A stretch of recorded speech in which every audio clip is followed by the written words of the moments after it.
Let's dive into Chapter 2, Your Body, Their Rules.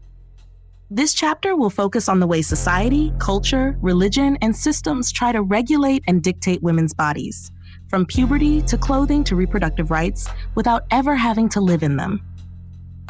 Chapter 2, Your Body, Their Rules. Cover up. Smile more. Don't be a distraction. You can't wear that. From the moment a girl's body begins to change, the world starts laying claim to it. The policing starts early. As soon as puberty hits, girls go from children to objects to be managed in the eyes of society. Their shorts are too short. Their shoulders are too distracting. Their bras are inappropriate, even when they're just trying to wear what's comfortable. Suddenly, their existence in public spaces is subject to rules written by men, enforced by women, and internalized by everyone. School dress codes aren't just about clothing, they're about control. A girl's body becomes the distraction, the problem, the thing that needs to be corrected rather than respected. Boys will be boys, they say. But girls must be modest, quiet, and covered, or risk being blamed for male behavior. Virginity, a myth built for control. In many cultures, a girl's worth is still tied to a concept that doesn't even have a medical basis: virginity. A hymen, which can break from sports or simply never exist in the first place, becomes the symbol of purity. Meanwhile, boys are encouraged to get experience. Sexual shame and misinformation are tools used to control women's bodies and choices, often backed by religion, patriarchy, or tradition. But the double standard is clear. Men gain status for having sex. Women are judged for the same act. Bodies that must please, but not too much. As women grow older, the pressure morphs but never disappears. Be sexy, but not a slut. Be confident, but not full of yourself. Wear makeup, but don't be fake. Be thin, but not too skinny. Show skin, but not in the wrong setting. Society demands women strike an impossible balance. Desirable, but modest. Powerful, but not intimidating. Beautiful, but effortlessly so.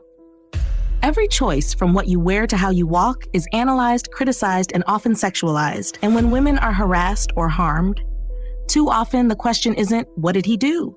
It's, what was she wearing? Reproductive rights aren't optional, they're essential. Control over women's bodies doesn't stop at clothes or sex.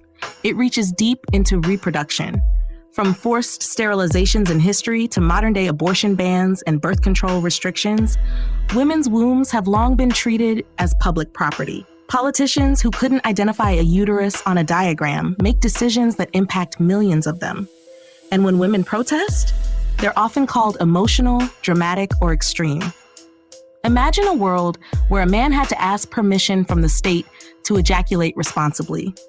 That sounds absurd, and yet women still have to fight for the right to control their own fertility, their own timing, their own futures.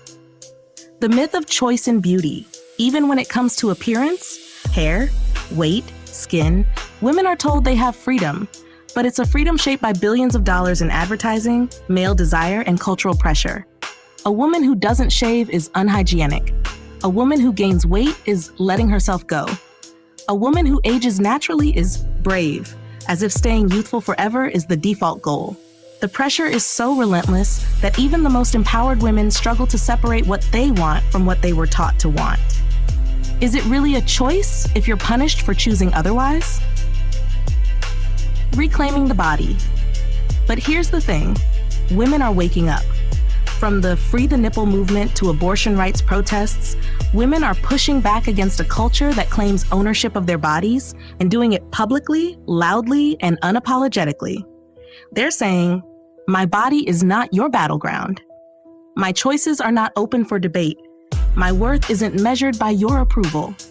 Every time a woman wears what she wants, lives how she wants, or takes control of her health, she breaks a rule that was never hers to begin with.